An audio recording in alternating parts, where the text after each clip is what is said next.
मैंने वो घटना मेरी मौजूदगी में नहीं हुई, उस समय मैं हाउस में नहीं था, इस परिसर में नहीं था, तो इसलिए मैं उस पर बहुत कुछ नहीं कह सकता। लेकिन जिस तरह की चीजें आ रही है तो मैं समझता हूं कि सभी मेंबर्स जो हैं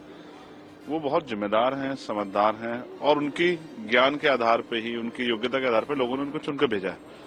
तो ये अचानक से कैसा हुआ, ये बड़ी चिंता का सबब है। अगर कोई भी वार्ता है, चर्चा है, तो वो विचारों के आधार पे हो सकती है, उसमें हाथापाई या उस तरह धक्के मुक्की कोई जगह नहीं है। रही बात बाबा साहब अम्बेडकर की, तो मैं स्पष्ट आपसे कर दूं, बाबा साहब अम्बेडकर का कद बहुत बड़ा है, चाहे वो अर्थशास्त्री के तौर पे हो, चाहे वो पत्रकारिता में हो, चाहे वो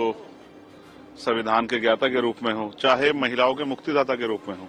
चाहे कमजोर हक वंचित समाज के लोगों को मुख्य धारा में लाने के लिए हो, और चाहे मैं ये कहूंगा समर्पण में जो त्याग बलिदान, अपने 4-4 बच्चों का बलिदान दिया उन्होंने, उनकी तरफ भी नहीं देखा इस देश को आगे बढ़ाने के लिए, हक वंचित समाज, महिलाओं को मुख्य धारा में लाने के लिए।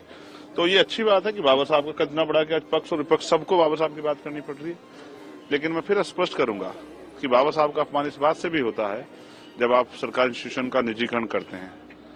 जब आप उनके सपनों को कुचलने का काम करते हैं, जब आप वन नेशन वन इलेक्शन का बिल लेके आते हैं और संघीय ढांचे पे चोट करते हैं, जब राज्यों की शक्ति को कम करते हैं, जब आप तानाशाही की तरफ बढ़ते हैं, ये भी बाबा साहब का अपमान है। जब आप हक वंचित समाज के रास्ते रोकते हैं, ये भी बाबा साहब का अपमान है। और मैं सभी पार्टी को कहूंगा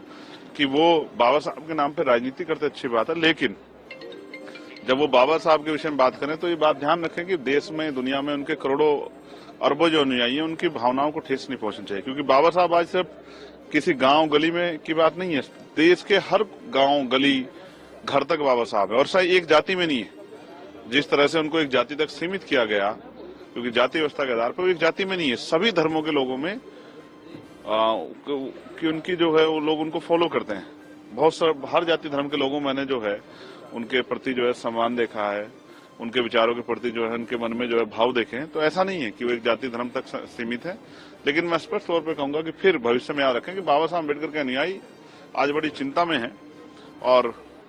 भविष्य में ऐसे कोई भी होगी तो उसके खामियाजा जो है उस पार्टी दल को भुगतना पड़ेगा, जो भी इस तरह के स्टेटमेंट देगा।